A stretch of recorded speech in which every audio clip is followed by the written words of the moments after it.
மக்களே இந்த ஒரு பதிவில் நம்ம என்ன பார்க்க போறோம்னா குதிரை பேர அரசியல் பண்றாங்க அப்படின்னு சொல்லி யார் சொல்றாங்கன்னா காங்கிரஸ் கட்சியிலேருந்து நம்ம தோழமை கட்சியாக இருக்கக்கூடிய காங்கிரஸ்லேருந்து ஜோதிமணி அவர்கள் ஒரு குரலை எழுப்பியிருக்காங்க. அக்காவுக்கு வந்து சரியா புரிதல் இல்லாமல் பாஜக பண்ற அரசியலும் தாவேக்கா பண்ற அரசியலும் ஒன்றுன்னு நினச்சி அவங்க இந்த மாதிரி பேசிகிட்டு இருக்காங்கன்னு எனக்கு தோணுச்சு. நான் அக்காவுக்கு இந்த வீடியோவில் குதிரை பேர அரசியல் நாங்கள் பண்ணலை அப்படிங்கிறத ரொம்ப தெளிவாக ரொம்ப கரெக்டாக நடந்த செய்திகள் அத்தனையுமே தொகுத்து ஒரு நாகரிகமான ஒரு பதிலை தாவேக்கா தொண்டனா நான் அக்காவுக்கு இந்த வீடியோவில் சொல்லணும்னு நினைக்கிறேன். ஏன்னா இது தேவையில்லாத முரண்பாடை ஒரு கூட்டணிக்குள்ள உருவாக்குது. புரிதல் இல்லாத அந்த கருத்தை மாணிக்கம் தாக்கூர் ஒரு பக்கம் எதிர்த்தாலும் நம்மளும் நம்மளுடைய விஷயத்தை நிச்சயமா செய்யணுங்கிறது இந்த வீடியோவில் நான் பண்ண போற முதல் பாயிண்ட். இப்போ ரெண்டாவது பாயிண்ட், ஐயா சண்முகம் இருக்கார்ல, ஒரு விஷயத்தை ரொம்ப தெளிவாக சொல்லிட்டாரு. 6 மாதம் சொன்னீங்கல்ல, என்கிட்ட சொன்னது என்ன செஞ்சது என்ன அப்படின்னு சொல்லி முன்னாள் முதலமைச்சர் இருக்கக்கூடிய மு.க. ஸ்டாலின் அவர்களை நோக்கி கேள்வி கேட்கும் போது அவங்களால ஏற்றுக்க முடியல. ஏற்றுக்காம ஐயா சண்முகம் அவர்களை தனிப்பட்ட முறையில் இணையதளத்தை தாக்கிட்டு இருக்காங்க. ஒரு கவர்மெண்ட் ஃபார்ம் ஆகி 6 மாதம் கூட ஆகாம பலமுனை தாக்குதல் பண்ணிட்டு இருக்கோமே, இது என்ன கதை அப்படிங்கிற ஒரு விஷயத்தை நம்ம நாகரிகமாக கேள்வி எழுப்ப வேண்டிய தேவை இருக்கு. நம்ம அதிமுக ஒடிக்கிறது கரெக்டா ப்ரோ அப்படின்னு கேட்டாலும் அதற்கு இந்த வீடியோவில் பதில் இருக்க போது. ரொம்ப பெரிய ரொம்ப லாஜிக்காக ரொம்ப விஷயங்கள்லாம் நான் இருக்க போறதில்ல. உங்களுக்கு அப்படியே அந்த பேட்டர்னை நினைவுபடுத்துறது தான் இந்த வீடியோட நோக்கம். ஓகே, நம்ம சரியா போயிட்டு இருக்கோம் அப்படிங்கிற ஒரு நம்பகத்தன்மையை ரொம்ப தெளிவாக இந்த வீடியோ உங்களுக்கு கொடுக்கும். ஒன் பை ஒன்னா தெளிவாக நம்ம பார்க்கலாம். உற்சாக வணக்கங்கள், வாங்க பதிவுக்குள்ள போகலாம். இப்போ முதல் விஷயம் மக்களே, இப்போ என்ன நடந்திருக்கு? இப்போது அக்கா ஜோதிமணி அவர்கள் சொல்கிறபடி குதிரை பேரம் நடக்கலை அப்படிங்கிறத நான் ஆணித்தனமாக சொல்கிறேன். எதனால் சொல்கிறேன்னா, தேர்தல் முடிவு வருது. திமுக அதிமுக ஒன்று சேர்ந்து ஆட்சி அமைக்க ட்ரை பண்ணுறாங்க. அப்போ காங்கிரஸ் என்ன முடிவெடுக்கிறாங்க? அங்கே தாவேக்கா தான் சரியாக மக்கள் வந்து ஆதரவு கொடுத்துருக்காங்க, தாவேக்கா தான் ஆட்சி அமைக்கணும், இது தப்புங்க அப்படின்னு முடிவெடுத்து காங்கிரஸ் வந்து வெளியே வந்து தாவேக்காக்கு ஆதரவு கொடுக்குறாங்க. விசிகா வெளியே வராங்க, கம்யூனிஸ்ட்டு வெளியே வராங்க, ஐயுஎம்எல் வெளியே வராங்க, வெளியே வந்து ஆதரவு தெரிவிக்கிறாங்க. இன்னைக்கு இவங்களுடைய கூட்டணி அமைச்சரவையோட இன்னைக்கு தாவேக்கா ஆட்சி இருக்குது. இதே மாதிரி அதிமுகவில் ஒரு அணி வெளியே வராங்க. வெளியே வந்து என்ன பண்ணுறாங்கன்னா, எங்களுக்கு உங்கள் அமைச்சரவையில் இலக்கெல்லாம் கிடையாதுங்க, கட்சியை கைப்பற்றணும். ஏன்னா இந்த மனுஷன் அம்மா அவர்களுக்கு எதிராக, அதே நேரத்தில் புரட்சி தலைவர் எம்ஜிஆர் அவர்களுக்கு எதிராக திமுக அப்படிங்கிறவங்கள வச்சு தான் நாங்கள் எதிர்த்து அரசியல் பண்ணிட்டு இருக்கோம். அவங்க கூடயே பதவிக்காண்டி ஜாயின் பண்ணுறதுக்கு இவர் யோசிக்கிறாருங்க. இனிமே இவர் தலைமையில் கட்சி இருந்தால் சரியாக இருக்காது. ஸோ எங்கள் எம்எல்ஏக்கள் ஒரு செட் ஆஃப் எம்எல்ஏ நாங்கள் இருக்கோம், நாங்கள் உங்களுக்கு சப்போர்ட் பண்ணுறோம் அப்படின்னு சொல்லி அவங்க வந்து வெளியிலேருந்து ஆதரவு அப்படிங்கிற முடிவெடுத்தாங்க. சரி, கவர்மெண்ட் பெரும்பான்மை நிரூபிக்கும் போது ஒவ்வொரு எம்எல்ஏவும் அவங்களோட விருப்பத்தின் அடிப்படையில் அவங்க வாக்கு செலுத்த முடியும். ஒரு கட்சியில் குழப்பம் இருக்குது, 2 பிரிவாக பிரிகிறாங்க. ஒரு பிரிவு வந்து ஆதரவு தெரிவிக்கணும் முடிவெடுக்கிறாங்க, ஒரு பிரிவு வேணாம் முடிவெடுக்கிறாங்க. நாங்க ஆதரவு தரோங்க, மக்களோட தீர்ப்புக்கு எதிராக எங்க கட்சியோட தலைமை இப்படி நடந்துகிட்டு எங்களுக்கு பிடிக்கலன்னு சொல்லி ஒரு 25 எம்எல்ஏக்கள் ஒருங்கிணைந்து ஒரு இடத்துல நிற்கும் போது ஆதரவு தருவீங்களா? ரொம்ப சந்தோஷங்க அப்படின்னு சொல்லி அந்த ஆதரவை வெளியிலேருந்து ஏற்றுக்கிட்டோம். அவங்களுக்கும் நல்லா தெரியும் அமைச்சர் பதவி கிடைக்காது, எந்த வாரியமும் கிடைக்காது, அவங்களுக்கு இது இலக்கு கிடையாது. கட்சியோட தலைமையிலேருந்து எடப்பாடியை நீக்கணும் அப்படிங்கிறது தான் அவங்களோட இலக்கு. அதற்காண்டி முதல்ல அமைச்சரவையில் வந்து நம்ம பங்கேற்கிறது, இந்த மாதிரி விஷயங்கள்லாம் தேவையில்லாத ஆணையெல்லாம் நமக்கு தேவையில்லை, நம்ம இந்த அரசாங்கத்துக்கு வெளியிலேருந்து ஆதரவு தெரிவிப்போம் அப்படிங்கிற முடிவெடுத்துட்டு கட்சியில் பொதுக்குழுவை கூட்டுறதுக்கான வேலைகளை ரொம்ப தீவிரமாக பார்க்க ஆரம்பிச்சாங்க. ஏன்னா எம்எல்ஏ சப்போர்ட் ஒன்று, பொதுக்குழு சப்போர்ட் ஒன்று, இது 2 இருந்தால் தான் கட்சியில் பொதுச் செயலாளர் இருக்கக்கூடிய எடப்பாடி பழனிசாமி நீக்க முடியும். அதற்கான முயற்சி எடுத்தாங்க. அந்த முயற்சியில் அவங்க தோத்துட்டாங்க அப்படிங்கிறது தான் யதார்த்தமான உண்மை. சரிங்களா? இந்த பஞ்சாயத்தில் என்ன ஆகுது? 2 பிரிவா சேர்ந்து ஓட்டு போடுறாங்க. 25 பேர் தாவேக்காக்கு ஆதரவா ஓட்டு போடுறாங்க, 17 பேர் வேணான்னு ஓட்டு போடுறாங்க. இப்போ கட்சியோட பொதுச் செயலாளர் எடப்பாடி பழனிசாமி தான். அவருடைய கொறடா உத்தரவை மீறி 25 எம்எல்ஏக்கள் வந்து மாற்றி ஓட்டு போட்டோன்னே இந்த கட்சியோட பொதுச் செயலாளர் என்ன பண்றாருன்னா, அந்த 25 எம்எல்ஏவை தகுதி நீக்கம் பண்ணுங்க அப்படிங்கிற ஒரு பெட்டிஷனை கொடுக்குறாரு. இப்போ இந்த 25 எம்எல்ஏக்கள் என்ன பண்றாங்க? நம்ம 3ல் 2 பகுதி எம்எல்ஏக்களை நம்ம இந்த பக்கம் கொண்டு வந்திருந்தோம்னா இந்த தகுதி நீக்கம் நடந்திருக்காது. அதை நம்மளால செய்ய முடியல. இந்த 25 எம்எல்ஏக்கள் மட்டும் நம்ம வச்சிருக்கோம், என்ன பண்ணலாம் என்ன செய்யலாங்கிற குழப்பத்தில் இருக்கும்போது இந்த எம்எல்ஏக்கள் ஒவ்வொருத்தங்களா அந்த பக்கம் போக ஆரம்பிக்கிறாங்க. இந்த கேம் நடந்துகிட்டே இருக்கும்போது ஒரு சில எம்எல்ஏக்கள் நம்ம எதற்காண்டி நம்ம வந்து தாவேக்கா அரசாங்கத்துக்கு வாய்ப்பு கொடுத்தோம், இந்த மாதிரி வந்து திமுகவில் வந்து ஆதரவோட அதிமுகவில் எடப்பாடி பழனிசாமி ஆட்சிக்கு வரணுங்கிற ஒரு முடிவு எடுத்ததுனால தான் கோவப்பட்டு வெளியே வந்து பதவியே போனாலும் பரவாயில்ல அப்படிங்கிறதுக்காண்டி ஆதரவு கொடுத்தோம். இப்போ மறுபடியும் பதவியை காப்பாற்றுறதுக்காண்டி அந்த பக்கம் போகிறது சரியானதா இருக்காது. நம்ம என்ன பண்ணலாம்? பதவியை ராஜினாமா பண்ணிடலாம்.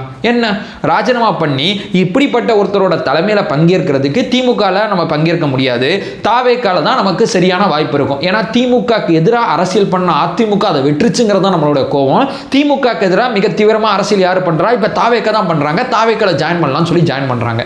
எங்கே குதிரை பேரம் வந்துச்சு? அதாவது தாவேக்காவோட அமைச்சரவையில் யார் பங்கேற்கணுங்கிறதுல முதலமைச்சர் விஜய் அவர்கள் ரொம்ப தெளிவாக இருக்காங்க. ஒத்த கொள்கையுடையவங்க மட்டும்தான் பங்கேற்கணும். அதாவது காங்கிரஸ் அப்படிங்கிறது பாஜகவுக்கு எதிராக அரசியல் பண்ணுது, தாவேகா பாஜகவுக்கு எதிராக அரசியல் பண்ணுது, ஐயுஎம்எல் பாஜகவுக்கு எதிராக அரசியல் பண்ணுது, கம்யூனிஸ்டுகள் பாஜகவுக்கு எதிராக அரசியல் பண்ணுறாங்க, விசிகா பாஜகவுக்கு எதிராக அரசியல் பண்ணுறாங்க. இப்படிப்பட்ட சுச்சுவேஷனில் இவங்க ஒன்று சேர்ந்து இவங்களுடைய தலைமையோட ஒப்புதலோட இவங்க அத்தனை பேருமே அமைச்சரவையில் பங்கேற்றிருக்காங்க. ஆனால் அதிமுகவோட தலைமையோட ஒப்புதல் இல்லாமல் அவங்கள அமைச்சரவையில் பங்கேற்கிற எங்களுக்கு உடன்பாடு இல்லை, பாஜகவோட வாக்குகள் அங்கே இருக்கு, அவங்களே அமைச்சரவையில் சேர்த்துக்கிறதுல எங்களுக்கு உடன்பாடு இல்லை, அவங்களுக்கு அது நோக்கமும் கிடையாது. ஏன்னா கட்சியை கைப்பற்றணுங்கிறது அவங்களுடைய இலக்கா இருக்கு. இப்போ அவங்க பஞ்சாயத்து அவங்க பிரச்சனையில போயிட்டு இருக்கு. இப்போ சபாநாயகர் இன்னைக்கு முடிவெடுக்கலாம், நாளைக்கு முடிவெடுக்கலாம். அந்த 25 எம்எல்ஏக்கள் தகுதி நீக்கம் சம்பந்தப்பட்ட விஷயத்தில் 4 பேர் ராஜினாமா, 21 பேர் சம்பந்தப்பட்ட விஷயத்தில் நாளை கழிச்சு ராஜினாமா பண்ணலாம், அப்புறம் பண்ணலாம், இப்புறம் பண்ணலாம்னு சொல்லி அவரோட முடிவுகள் யாருமே தலையிட முடியாது. அந்த மாதிரி விஷயங்கள் அத்தனையுமே போயிட்டு இருக்கு. இதற்கு இடைப்பட்ட காலத்தில் பொதுக்குழுவை கூப்பிட்டு எடப்பாடி பழனிசாமி வந்து அவங்க தகுதி நீக்கவும் பண்ணலாம். அந்த கேமை ஒரு பக்கம் அவங்க பார்த்துட்டு இருக்காங்க. எனக்கு ஏதோ எடப்பாடி பழனிசாமியோட கை தான் ஓங்கி இருக்குங்கிறது தோணுது. எங்கக்கா அங்கே குதிரை பேரம் வந்துச்சு? இப்போ அந்த 4 எம்எல்ஏவை தாவேக்கால ஜாயின் பண்ணிட்டா குதிரை பெறமா? அந்த 4 எம்எல்ஏக்கள் இப்போ அவங்களுடைய தொகுதியை வந்து ராஜினாமா பண்ணியிருக்காங்க. இப்போ கட்சியாக பாருங்க, இப்போ எங்களோட பாயிண்ட் ஆஃப் வியூ சொல்கிறேன், ஒரு 4 பேர் எங்கள் கட்சியில் எம்எல்ஏ 10 பேர் ராஜினாமா பண்ணிட்டு வந்து சேர்ந்துக்கிறேன்றாங்க. நீங்கள் என்ன பண்ணுவீங்க? சேர்த்துப்பீங்க தானே? இப்போ உங்கள் கட்சியில் ஒரு பெண்மணி ஒருத்தங்க பதவியை ராஜினாமா பண்ணி பாஜகவில் போய் சேர்ந்தாங்க, சேர்த்துக்கிட்டாங்க. இப்போ திமுகவில் அதிமுகலேருந்து வர்றவங்களை சேர்த்துப்பாங்க, அதிமுகவில் திமுகலேருந்து வர்றவங்களை சேர்த்துப்பாங்க. ஒவ்வொரு கட்சியிலேருந்து வர்றவங்க ஒவ்வொரு கட்சியில் அரவணைக்கிறதுங்கிறது தமிழக அரசியல் கடத்தில் நடந்துக்கிட்டே இருக்கிறதுனால எனக்கு இது புரியலையே. இந்த 4 பேர் எங்கள் கட்சியில் ஜாயின் பண்ணிட்டா நாங்கள் குதிரை பேரம் பண்ணுறோமா? இந்த 4 பேர் இல்லை, இன்னும் 10 பேர் இருந்தாலும் சேர்ப்போம். இங்கே என் ஊரில் அதிமுகவோட கிளை கழகத்தில் இருக்கிற பல பேர் ஜாயின் பண்ணிட்டு இருக்காங்க. என் ஊரில் அதிமுக இருக்கானே தெரியல, அவ்வளோ பேர் ஜாயின் பண்ணிட்டு இருக்காங்க. எல்லாரையும் அரவணைச்சு ஒரு கட்சியை நடத்துறதுல என்ன தப்பு இருக்கு? மதச்சார்பற்ற சமூக நீதி கொள்கையில வந்து இணைகிறாங்க. அவங்கள அதிமுகவோட ஆதரவு எம்எல்ஏக்கள் ஒரு குழுவா இருக்கும்போது தலைமையோட உத்தரவை மீறி நம்ம வந்து அவங்கள அமைச்சரவையில் சேர்த்துக்கிட்டோம், இல்லை வாரியம் கொடுத்தோம்னா தப்புங்க. குதிரை பேரம் நானே அடிப்பேன், அது தப்பு. ஆனால் இவங்க கொள்கையை விட்டு கொடுத்துடக்கூடாது, கொள்கையை மையப்படுத்தி ரொம்ப சரியான கவர்மெண்ட் அமைக்கிறாங்க. எங்கே குதிரை பேரம் வந்துச்சு எனக்கு சத்தியமாக அது தெரியல. குதிரை பேரம்னா பாஜக என்ன பண்ணணும்னா கொள்கையை மறந்துடும். இப்போ எம்எல்ஏ இருக்காங்கல்ல, அவங்கள வச்சு எப்படியாவது பெரும்பான்மை வந்து 118 நோக்கி எப்படியாவது வந்துருவாங்க, மறுபடியும் ரீஎலெக்ஷனை நோக்கி போக மாட்டாங்க. இப்போ அந்த 4 எம்எல்ஏக்கள் ராஜினாமா பண்ணியிருக்காங்கல்ல, 4 தொகுதியில் மறுபடியும் இடைத்தேர்தல் நடக்கும். அந்த இடைத்தேர்தலில் இந்த 4 பேரே நிற்கலாம். நின்னா விசில் சின்னம் மூலமாக மக்கள் ஓட்டு போட்டு எங்க கட்சியோட தலைவராக இருக்கக்கூடிய விஜய் அவர்கள் ஏ ஃபார்ம் பி ஃபார்ம்ல சைன் பண்ண விசில் சின்னத்தின் மூலமா எங்களுடைய கட்சியில அமைச்சர்களாகவோ எம்எல்ஏக்களாவோ ஏதோ ஒரு பதவியில் வரப்போறாங்க. மறுபடியும் அவங்க நிற்க தான் போறாங்களா அப்படிங்கிறது இங்க தெரியல. எங்கக்கா இங்க குதிரை பேரம் வந்துச்சு? சத்தியமா எனக்கு தெரியலக்கா ஜோதிமணி அக்கா. அதை தான் வந்து மாணிக்கம் தாக்கூர் அவர்கள் உங்களை விமர்சிக்கிறாங்க. இது உங்க கட்சிக்குள்ள நடந்துகிட்டு இருக்கு. அவசரப்படாதீங்க. பாஜக பண்றது வேற, தாவேகா பண்றது வேற. அமைச்சரவையை பாருங்க, சுச்சுவேஷனை பாருங்க, எல்லா செய்தியும் பொருத்தி பாருங்க. ஒரு சாமானியனா ஒருத்தனாவே என்னால் இதை அண்டர்ஸ்டாண்ட் பண்ண முடியுது. நம்ம கூட்டணியில் இருக்கோம், திமுக அதிமுகலாம் பேசுகிறாங்கன்னா நம்ம என்ன பேசுவோம் தெரியும். திமுக என்ன கேட்போம்? அதிமுக ஜோடி போட ட்ரை பண்ண தானே. அதிமுக கூவத்தூரில் நீ என்ன வேலை பார்த்த, எதுக்கு நீ திமுக துணையோட ஆட்சிக்கு வந்தேன்னு கேட்போம். இது 2 கேள்வி உங்கள்கிட்ட கேட்டாவே வேலை முடிஞ்சு போச்சு.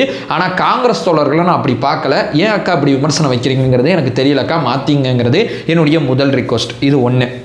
இப்போ 2வதுங்க, அதாவது ஐயா சண்முகம் அவர்கள் இருக்காங்கல்ல, அவங்க என்ன பண்ணியிருக்காங்க, ஏன் சார் அந்த கட்சி இப்போ தான் ஆட்சிக்கு வந்திருக்கு, ஒரு 6 மாதம் டைம் கொடுக்க மாட்டீங்களா? நீங்கள் என்கிட்ட என்ன சொன்னீங்க? 6 மாதம் பார்ப்போம், அதுக்கப்புறம் என்ன கதை அப்படிங்கிறத பார்த்துக்கலாம் தானே சொன்னீங்க. இப்போ ஏன் கிடைக்கிற ஒவ்வொரு வாய்ப்பில் விமர்சனம் வைக்கிறீங்க? குதிரை பேரனா என்னன்னே இல்லாமல் புரிதல் இல்லாமல் விமர்சனம் வைக்கிறாங்க. ஏதோ எதையாவது சொல்லணும் அப்படிங்கிறதுக்காண்டி விமர்சனம் வைக்கிறாங்க. முந்தைய ஆட்சியோட திட்டங்கள் தொடரணும் அப்படின்னு உத்தரவு போட்டு போகிறாங்க. நம்ம பண்ண போகிறோங்கிறத உங்களுக்கு நல்லாவே தெரியும். இருந்தாலும் அதை ஒரு நரேட்டிவாக ட்ரை பண்ணுறாங்க. 3வது பார்த்தீங்கன்னா, நீங்கள் வந்து மும்மொழி கொள்கையை வந்து இது பண்ணிடுவீங்க, அதை விட்டுருவீங்க, இதை விட்டுருங்கன்னு சொல்லி ஏதோ ஒன்று பண்ணிக்கிட்டு இருக்காங்க. ஆளுநரை வச்சு ஒரு சர்ச்சையை உருவாக்குறாங்க. சட்ட ஒழுங்கு சார்ந்த பிரச்சனைகள் போகும்போது புரிதலே இல்லாமல் விமர்சனம் பண்ணி வைக்கிறாங்க. இதெல்லாம் பண்ணிட்டு இருக்கீங்களே, ஏன் அந்த கவர்மெண்ட்டை பலமுனை தாக்குதல் நடத்துறீங்க அப்படிங்கிற ஒரு நியாயமான கேள்வியை அவர் கேட்டாருங்க. அவரை போட்டு அந்த அடி அடிச்சுக்கிட்டு இருக்காங்க இணையதளத்தில். இப்போ எனக்கு புரியல, கட்சி இப்போ தான் வந்து அமைச்சரை விரிவாக்கம் பண்ணியிருக்காங்க, எல்லா அமைச்சர்களும் உட்காந்துருக்காங்க. ஒவ்வொரு அமைச்சரும் அவங்களுக்கு கொடுக்கப்பட்ட துறையை பற்றி ரொம்ப தெளிவாக புரிஞ்சுக்கிறாங்க. இப்போ ரமேஷனை அவரோட வேலையை பார்த்துட்டு இருக்காரு. மின்சார வாரியத்தில் இருக்கக்கூடிய பஞ்சாயத்துகள் அத்தனையுமே சிடிஆர் அண்ணன் முழு வீச்சில் சரி பண்ணிட்டு இருக்காரு. நம்ம அண்ணன் விக்னேஷ் அவர்கள் பார்த்தீங்கன்னா மதுவிலக்கு துறையை நோக்கி அந்த பாட்டிலுக்கு 10 ரூபா அப்படிங்கிற விஷயத்தில் ஏகப்பட்ட முயற்சியில் எடுக்கும்போது அங்கே போராட்டம் நடக்குது. நாங்கள் வேலை செய்ய மாட்டாங்க, சம்பாதிச்சே பழக்கப்பட்டோங்கிற கேங் இருக்காங்கல்ல, போராட்டம் பண்ணுறாங்க. அதையும் அவர் சமாளிக்கிறார். கனிமவளம் சார்ந்து டி.கே. பிரபு அவர்கள் 200 லாரியை பிடிச்சிருக்காருங்க. இன்னைக்கு இந்த வேலை பார்த்துருக்காரு. 200 லாரியை வந்து கைப்பற்ற செய்தியை அவரை ரீல் போடுறாங்கன்னு சொன்னீங்க. ரியலாக 200 லாரி பிடிச்சி வச்சிருக்காரு. கனிமவளத்தை இழக்க விட மாட்டேன் அப்படிங்கிற உறுதிப்பாட்டில் ரொம்ப தெளிவாக இருக்காரு. ரெய்டு விடுறாரு. 53 குவாரிகளில் தற்காலிகமாக 18 குவாரிகளை தென்காசியில் மூடி இருக்காரு. 200 லாரி பிடிக்கிறாரு. தப்பு இதை செய்ய விட மாட்டேங்கிறதுல உறுதியாக இருக்கார். ஒவ்வொரு துறை அமைச்சரும் ஒவ்வொரு வேலையை பார்த்துட்டு இருக்காங்க. ஸ்கூலை இப்போ திறக்கலாமா, நாளைக்கு திறக்கலாமான்னு சொல்லி பள்ளி கல்வித்துறை அமைச்சர் ஸ்கூல் திறக்கிற அன்னைக்கு பசங்களுக்கு தேவைப்படுற விஷயங்கள்லாம் கிடச்சிரும்னு சொல்கிறாங்க. இப்படி ஒவ்வொரு இடத்துலையுமே ஒவ்வொரு வேலை பார்த்துட்டு இருக்கும்போது எப்படி இதை விமர்சனம் வைக்கிறாங்கிறது எனக்கு தெரியல. பார்ட்டி ஃபண்டை ஒழிச்சிருக்காங்க. அப்புறம் இந்த ஸ்கொயர் ஃபீட் கணக்கு பண்ணி வாங்குறதை ஒழிச்சிருக்காங்க. டெண்டர்களை வெளிப்படைத்தன்மையை கொண்டு வந்திருக்காங்க. எல்லாரும் உள்ள வாங்க, அப்பதான் அரசுக்கு லாபமா இருக்கும். குறிப்பிட்ட சில நிறுவனங்களை வச்சு விளையாண்டா அரசுக்கு லாபம் கிடையாதுன்னு சொல்லி லிமிடெட் டெண்டர் அப்படிங்கிற அந்த நடைமுறையை நிப்பாட்டுறாங்க. குறுகிய காலத்துக்குள்ள டெண்டர் வாங்கியிருந்தாங்க, டெண்டர் கொடுத்துருந்தாங்கன்னா இனிமே இந்த குறுகிய கால டெண்டருங்கிறது அரசு நிர்வாகத்தில் வரக்கூடாது. 9 மணிக்கு ஆரம்பிக்கிறோம், 6 மணிக்கு முடிக்கிறோம், இந்த கேங்கே வேணாம். டெண்டர்னா வெளிப்படைத்தன்மையா எல்லாருக்கும் தெரியுற மாதிரி விட்டு யார் யார் வர்றாங்களோ அத்தனை பேர் அரவணைச்சு தகுதி இருக்கிறவங்க யாருக்கு கொடுத்தா சரியா இருக்குமோ அவங்களுக்கு கொடுப்போம். இதுல இந்த பாரபட்சங்கிற விஷயங்கள்லாம் தேவையில்லை. கட்சிக்காரன் அட்டூழியம் பண்ணாலும் அவங்க மேல நடவடிக்கை எடுத்துக்கிட்டு இருக்காங்க. இந்த பயிர்க்கடன் சம்பந்தப்பட்ட விஷயத்துல நானே விமர்சனம் வச்சிருந்தேன். ரிசர்வ் பேங்க்ல 25/11/2025 அரசாணையிலே சொல்லியிருக்காங்க 45 நாள்ல 60 நாள் கூட இப்ப 2000 கோடி இந்த பணத்தை இப்ப தள்ளுபடி பண்ணியிருக்காங்க கூட்டுறவு வங்கியில. இந்த 2000 கோடி பணத்தை 45 to 60 நாளுக்குள்ள கொடுக்கணும். முன்னாடி 12,000 கோடி பண்ணாங்க, அதுக்கு முன்னாடி அவ்வளவு பண்ணாங்கன்னு சொல்றாங்க. அந்த பணத்தை இந்த மாதிரி 45 to 60 நாள் கொடுக்கணுங்கிற எந்த விதமான கட்டுப்பாடும் கிடையாது. குறிப்பிட்ட பட்ஜெட்ல ஒதுக்கிட்டே இருப்பாங்க. அதாவது ஆட்சிக்கு வந்தோன்னு பண்ண மாட்டாங்க, கடைசியாக பண்ணுவாங்க. அடுத்த ஆட்சிக்கு மண்டல அப்படியே கட்டிட்டு போயிடுவாங்க. அடுத்த ஆட்சி தான் அதை ஃபேஸ் பண்ணுவாங்க. இவங்க அந்த 3 வருஷம் முன்னாடி பண்ணாங்கல்ல அந்த பயிர்க்கடன் சம்பந்தப்பட்ட விஷயத்தை, இதே மாதிரி 45 to 60 நாள்லாம் அவங்க பண்ணல. இந்த மாதிரி கிரைட்டீரியாக்குள்ளேயும் இந்த அரசாங்கம் அந்த முயற்சி எடுக்குது. டெல்லிக்கு இப்போ தான் முதல் தடவை போகிறாரு. அதுக்குள்ளே இந்த அரசாங்கத்தை பல வழிகளில் போட்டு அந்த படுத்துறது எந்த மாதிரி அணுகுமுறைங்கிறது எனக்கு சத்தியமாக தெரியல அப்படிங்கிறது தான் யதார்த்தமான உண்மை. ஐயா சொன்னதுக்கு ஐயாவை தனிப்பட்ட முறையில் உட்காந்து தாக்கிட்டு இருக்காங்க. எங்கே போய் முடிய போதோ. ஒவ்வொரு செய்தியும் ஆழமாக தெளிவாக புரிஞ்சுப்போம். குதிரை பேர அரசியலை தாவேக்கா செய்யாது. ஆனால் போர்க்களத்தில் அழுகுறலுக்கு இடம் இல்லை. வலியவன் என்றைக்குமே போய்கிட்டே இருப்பாங்க. மக்களுக்கு நம்ம நல்லது செய்யணும்னா 118 அப்படிங்கிற பெரும்பான்மை நம்பர் விசில் தாண்டணும். விசில் மூலமாக தாண்டணும். ஏன்னா இருக்கிற கூட்டணி கட்சிகளை நம்ப வேணாம்னு நான் சொல்லலை. இவங்களை நம்பி மட்டும் நம்ம இருக்கக்கூடாது. ஏன்னா நம்மளுடைய அந்த பாலிசி டிசைன் 118 அப்படிங்கிற இடத்தை நோக்கி நகர்ந்துச்சுன்னா நம்ம நிச்சயமாக நம்ம என்னென்ன நல்லது பண்ணணும்னு நினைக்கிறோமோ அத்தனையும் செய்யலாம். இந்த 4 பேரை நம்ம கட்சியில் இணைச்சதுனால தான் இங்கே விமர்சனம் வருது. இந்த 4 பேரை நம்ம இணைக்கல் நாட்டி இந்த விமர்சனம் வரும். ஏன்னா இந்த 4 பேர் இப்போ ரொம்ப முக்கியமானவங்க. மறுபடியும் தேர்தலை சந்திக்க போகிறோம். அங்கே விசிலுக்கான வேட்பாளரை நிப்பாட்ட போகிறோம். அந்த வேட்பாளர் வெற்றி பெற்றார்னா 117ங்கிறது 111 மாறப்போகுது. ஒரு கட்சியை உடைக்கிறது சரியா அப்படின்னு சொல்லி கேட்டிங்கன்னா அரசியலில் அத்தனையும் சகஜமே. இருக்கிற வாய்ப்புகள் அத்தனையுமே நம்ம பயன்படுத்தி தான் ஆகணும். ஒரு கட்சியை அதிகாரத்தின் துணை கொண்டு உடைச்சாதான் தப்பு. நம்ம அதிகாரத்தின் துணை கொண்டு உடைக்கல. அந்த கட்சியில் பிளவு வருது, அந்த பிளவை பயன்படுத்திக்கிறோம். எந்த கட்சி இதை செய்யும். இதுதான் யதார்த்தமான உண்மை. அதை சொல்லிட்டு இந்த வீடியோ நான் எண்ட் பண்ணிக்கிறேன். நம்மளோட ஒரே நோக்கம் அறியாமை அகற்ற வேண்டும், அறியாமை அகற்றப்பட வேண்டும். Thank you so much.